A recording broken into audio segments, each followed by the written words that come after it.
Hello friends, welcome to Ashita's kitchen. இன்றைக்கி நம்ம என்ன பார்க்க போகிறோம்னு பார்த்தீங்கன்னா, ஒரு முட்டை குழம்பு தாங்க பார்க்க போகிறோம். இது முட்டை தொக்கு மாதிரி வச்சு நம்ம சாப்பிட்டுக்கலாங்க. முழு முட்டையை உடச்சி ஊற்றி வச்சுருக்கோங்க. ரசம் வச்சு அதுக்கு தொட்டுக்கிறதுக்கு இந்த குழம்பு வச்சு சாப்பிட்டுக்கலாங்க. இப்போ இது எப்படி வைக்கிறதுன்னு பார்த்துடலாங்க. இதுக்கு என்னென்ன பொருட்கள் தேவைன்னு பார்த்தீங்கன்னா, பல்லாரி வெங்காயம் வச்சுருக்கேங்க. இந்த மாதிரி குட்டி குட்டியாக கட் பண்ணி வச்சுக்கோங்க. இது சின்ன வெங்காயத்தையும் பூண்டையும் நான் நச்சு வச்சுருக்கேன். அப்புறம் 2 பச்சை மிளகா, மிளகு, ஜீரகம், சோம்பு, இவ்வளோதாங்க இதுக்கு தேவையான பொருள். இப்போ இது எப்படி வைக்கிறதுன்னு பார்த்துடலாங்க. ஒரு கடாயை அடுப்பில் வச்சுட்டு இதில் கொஞ்சமாக எண்ணெய் விட்டுக்கலாங்க. எண்ணெய் கொஞ்சம் சூடாகட்டும். எண்ணெய் கொஞ்சம் சூடானதுக்கப்புறமா இதில் கொஞ்சமாக சோம்பு போட்டுக்கலாங்க. சோம்பு கொஞ்சமாக வெடிச்சிடட்டும். சோம்பு கொஞ்சம் பொரிஞ்சதுக்கப்புறமா இதில் கொஞ்சமாக ஜீரகம் சேர்த்துக்கலாம். ஜீரகம் போட்டு ஜீரகமும் கொஞ்சம் வெடித்ததுக்கப்புறமா இதில் நம்ம வச்சுருக்கிற மிளகு சேர்த்துக்கலாங்க. மிளகையும் சேர்த்துட்டு இப்போ எல்லாமே நல்லா பொரிஞ்சிருச்சு பாருங்கள். இப்போ பச்சை மிளகாய் வச்சுருக்க 2த்தையும் போட்டுக்கலாம். இப்போது வெங்காயத்தையும் பூண்டையும் நான் சும்மா நச்சு வச்சுருக்கேங்க. அதையும் போட்டு நல்லா வதக்கிக்கோங்க. நல்லா அந்த பச்சை வாடை போகிற வரைக்கும் நல்லா வதக்கிக்கலாங்க. சின்ன வெங்காயமும் பூண்டும் அரைச்சி வச்சுருக்கேன், நல்லா நச்சு வச்சுருக்கேங்க.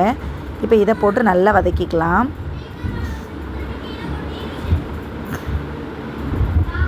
நல்லா ஓரளவுக்கு நல்லா வதங்கிடட்டும். நல்லா வதங்கினதுக்கப்புறம் இப்போ நம்ம வச்சுருக்கிற பல்லாரி வெங்காயத்தையும் இதில் தட்டிக்கலாங்க. நான் ஒரு பெரிய பல்லாரி வெங்காயம் 1 கட் பண்ணி வச்சுருக்கேன். இப்போ அதையும் சேர்த்தாச்சு. சேர்த்துட்டு நல்லா வதக்கி விட்டுக்கோங்க. இப்போ இது நல்லா வதங்கிடட்டுங்க. பாருங்கள், கொஞ்சம் ஓரளவுக்கு நல்லா வதங்கியிருக்கு பாருங்கள். கொஞ்சம் கலர் கொஞ்சம் மாறி கிடச்சிருக்கு. இப்போ கொஞ்சமாக உப்பு சேர்த்துக்கலாம். உப்பு சேர்த்து நல்லா இன்னும் கொஞ்சம் வதக்கணுன்னா சீக்கிரமாக வதங்கிடும் நமக்கு. இப்போ வெங்காயம் நல்லா வதங்கிருச்சுன்னு வைங்களேன், நமக்கு அந்த குழம்புல வெங்காயமே தெரியாது. நல்லா குழப்பாக ஆயிருங்க குழம்பு. இப்போது நல்லா வதக்கிக்கும். இந்த மாதிரி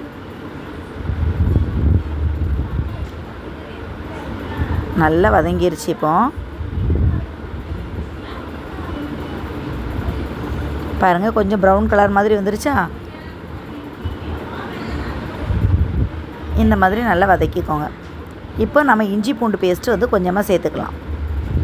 இப்போ இஞ்சி பூண்டு பேஸ்ட் கொஞ்சமாக சேர்த்துருக்கேன். அதையும் போட்டு நல்லா மிக்ஸ் பண்ணிக்கோங்க. ஃபஸ்ட்டு சின்ன வெங்காயமும் பூண்டும் மட்டும் இடித்து போட்டிருந்தோங்க. இப்போ இஞ்சி பூண்டு பேஸ்ட் கொஞ்சமாக சேர்த்துருக்கோம். இப்போ நல்லா வதக்கிக்கலாம். இது இப்போ ஓரளவுக்கு நல்லா வதங்கிருச்சு. இது கொஞ்சமாக வதங்கினதுக்கப்புறமா பாருங்கள், கொஞ்சம் நல்லா வதங்கிருச்சு. இப்போ நம்ம என்ன பண்ண போகிறோம்னு பார்த்திங்கன்னா, மிளகாத்தூளுங்க. கொஞ்சமாக மிளகாத்தூள் போட்டிருக்கோம். மிளகாத்தூள் போட்டு அதையும் கொஞ்சமாக வதக்கி விட்டுருங்க.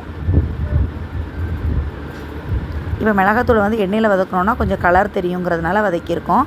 அப்புறம் தக்காளி ஒரு 2 தக்காளியை நான் அரைச்சி வச்சுருக்கேங்க. அதையும் இதோடு சேர்த்துக்கலாம். 2 தக்காளி, சின்ன தக்காளி அரைச்சி வச்சதையும் இப்போ இதோட ஊற்றியிருக்கேன். இப்போ இது நல்ல எண்ணெய் பிரிஞ்சு வர்ற வரைக்கும் நல்லா வதக்கிக்கலாம். நம்ம எண்ணெய் நல்லா பிரிஞ்சு வரணுங்க. அந்த அளவுக்கு நல்லா வதக்கிக்கலாம்.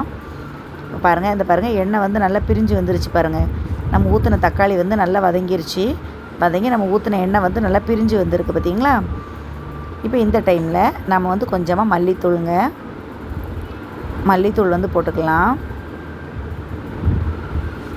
மல்லித்தூள் போட்டாச்சு. இப்போ கொஞ்சமாக மஞ்சள் தூள் போட்டுக்கலாங்க. கொஞ்சமாக மஞ்சள் தூள் சேர்த்துருக்கேன். இப்போ இதை கொஞ்சம் ஜீரகத்தூள் கொஞ்சமாக சேர்த்துருக்கேங்க. அவ்வளோதான். இதை போட்டு இப்போ நல்லா மிக்ஸ் பண்ணி விட்டுக்கோங்க. நல்லா இந்த மாதிரி மிக்ஸ் பண்ணிக்கோங்க.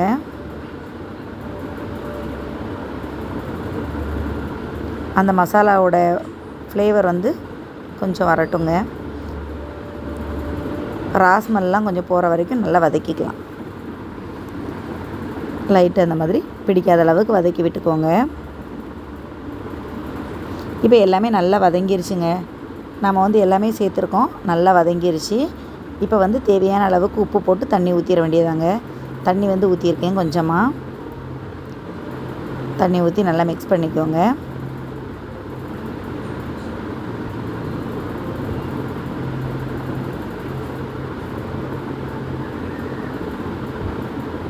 இப்போ கொஞ்சமாக தண்ணி ஊற்றியிருக்கேங்க. உங்களுக்கு தேவையான அளவுக்கு நீங்கள் தண்ணி விட்டுக்கலாம்.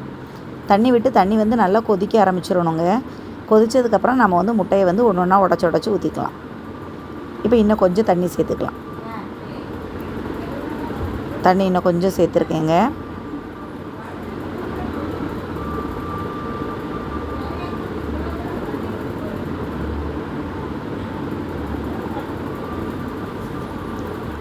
இப்போ இது வந்து நல்லா கொதிச்சிரட்டுங்க. நமக்கு உப்பு கொஞ்சமாக போட்டுக்கலாம். அப்போ அதை வந்து நம்ம கொஞ்சமாக தான் உப்பு போட்டிருந்தோம். இப்போ வந்து குழம்புக்கு தேவையான அளவு உப்பு போட்டுக்கலாம். உப்பு போட்டு நல்லா கொதித்து வந்துடட்டும். அப்புறமா நம்ம வந்து இதில் முட்டையை உடச்சி ஊற்றிக்கலாம்.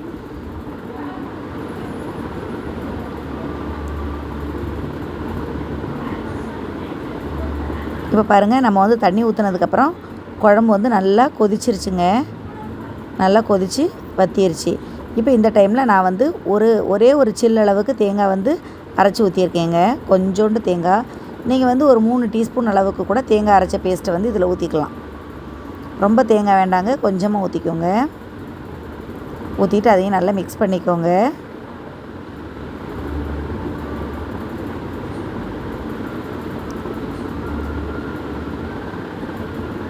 இப்போ கொஞ்சமாக தண்ணி விட்டுக்கலாங்க.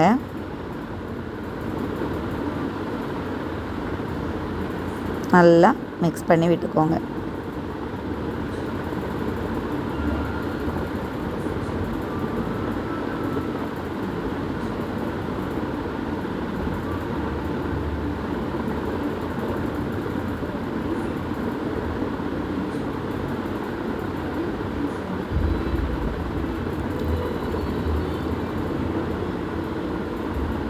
உப்பு சரியாக இருக்கான்னு பார்த்துக்கோங்க இந்த ஸ்டேஜில். இப்போ வந்து உப்பு கரெக்டான அளவு உப்பு இருக்குது. இப்போ நான் வந்து இதில் முட்டையை வந்து ஒன்று ஒன்றா உடச்சி வந்து விட்டுக்கிறேங்க. பாருங்கள், ஒரு 10 நிமிஷத்தில் நல்லா வெந்துருச்சு பாருங்கங்க. 10 நிமிஷம் தான் வச்சுருந்தேன். முட்டை வந்து நல்லா வெந்துருச்சு. நான் வந்து கொஞ்சம் கெட்டியாக இருக்கணுங்கிறதுக்காக நான் ரசம் வச்சுருக்கேங்க. அதனால் கொஞ்சம் கெட்டியாக வச்சுருக்கேன். நீங்கள் வந்து உங்களுக்கு கொஞ்சம் தண்ணியாக இருக்கட்டும் அப்படின்னா நீங்கள் வந்து கொஞ்சம் தண்ணி சேர்த்துக்கலாங்க. அவ்வளோதாங்க, நம்மளோட முட்டை வந்து தொக்கு வந்து ரெடி ஆயிடுச்சு. பார்த்தீங்கன்னா தெரியும் உங்களுக்கு. இங்கே பாருங்கள், நல்ல முட்டை தொக்கு வந்து சூப்பராக ரெடி ஆயிடுச்சு பாருங்கள். எனக்கு வந்து இந்த அளவு தண்ணியே போதுங்க. அதனால் நான் வந்து இந்த அளவு வச்சுருக்கேன். உங்களுக்கு நீங்கள் வந்து இன்னும் கொஞ்சம் தண்ணி தேவை அப்படின்னா ஊற்றி சாப்பிட்ற அளவு வேணும்னா கொஞ்சம் தண்ணி விட்டுக்கலாங்க. அவ்வளோதான், சூப்பரான நம்மளோட முட்டை குழம்பு வந்து ரெடி ஆயிடுச்சுங்க. சுட சுட சாதமும் வச்சாச்சு, முட்டையும் வச்சாச்சுங்க, முட்டை குழம்பாவும் வச்சாச்சு. இப்போ எடுத்து சாப்பிட வேண்டியது தான். அவ்வளோதாங்க. உங்களுக்கு என்னோடய சமையல் பிடிச்சிருந்தது அப்படின்னா நீங்கள் அஷிதாஸ் கிச்சனை மறக்காமல் லைக் பண்ணுங்கள், ஷேர் பண்ணுங்கள், சப்ஸ்கிரைப் பண்ணிடுங்க. அடுத்த வீடியோவில் பார்த்துடலாங்க. பாய்ங்க.